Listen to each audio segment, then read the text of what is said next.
إذن يكون المرء من أهل القرآن الذين هم أهل الله وخاصته كما ثبت عن النبي صلى الله عليه وسلم إذا التزم 5 أمور، ولنعنى بهذه الأمور ال5، وقد أشار لهذه الأمور ال5 غير واحد من أهل العلم.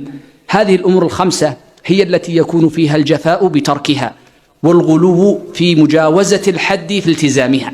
وأول هذه الأمور ال5 أن يسعى المرء لقراءة القرآن والإكثار من تلاوته، ولذلك يقال للمرء يوم القيامة: اقرأ ورتل كما كنت ترتل في الدنيا، فإن منزلتك في الدنيا عند آخر آية تقرأها.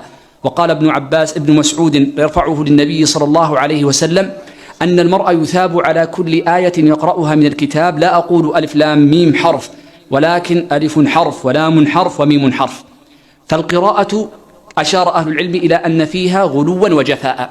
فأما الغلو فأن يختم المرء القرآن في أقل من 3، وقد صح من حديث عبد الله بن عمرو بن العاص نهي النبي صلى الله عليه وسلم عن قراءة القرآن في أقل من ذلك.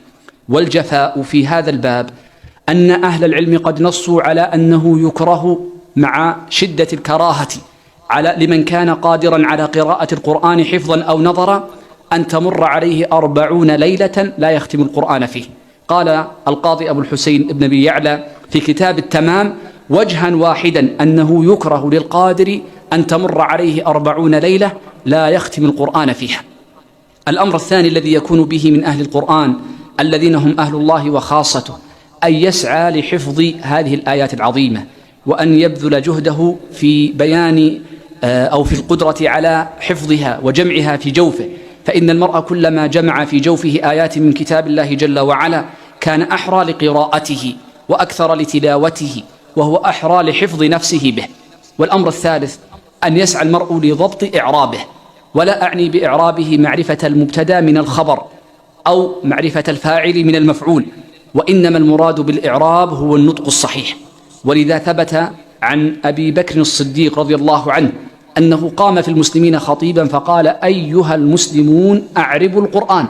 وثبت أن ابن عمر رضي الله عنهما كان يضرب أبناءه على ترك الإعراب ولا يضربهم على ترك الحفظ، فدلنا ذلك على لزوم العناية بضبط اللسان بهذا الكتاب العظيم، سواء كان في حركاته أو في مخارج حروفه أو في مدوده واللحن فيه، أعني باللحن الذي هو ضبط مدود العرب ومخارج الحروف وصفة الأداء فيه.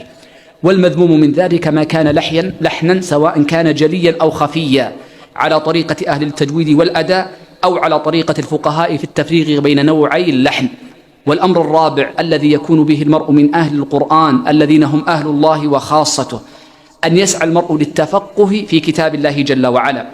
قال ابن الصحابة فأبوه وأمه من الصحابة وتلميذ الصحابة أبو عبد الرحمن السلمي رحمه الله تعالى قال: حدثنا الذين كانوا يقرؤوننا من أصحاب رسول الله صلى الله عليه وسلم أنهم كانوا لا يجاوزون 10 من آيات كتاب الله جل وعلا حتى يعلموا ما فيها من الحلال والحرام ثم ينتقلوا لما بعدها.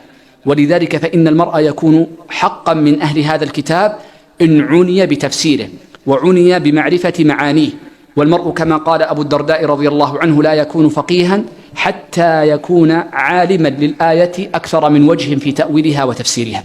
إذن هذا الباب باب عظيم، وقد ذكر بعض أهل العلم وهو الشافعي في الرسالة أنه لا يمكن للمرء أن يحيط بدلائل اللغة على سبيل الإجمال إلا أن يكون نبيا، وكذا معاني القرآن فإنه لا يحاط بها على التمام، لكن بشرط أن لا يكون تفسير المرء مخالفا للسان العرب، ولا أن يكون ضاربا للقرآن ببعض آياته ببعض. الأمر الخامس والأخير وبه أختم حديثي: يكون المرء من أهل القرآن إن عني بالعمل بما تعلمه.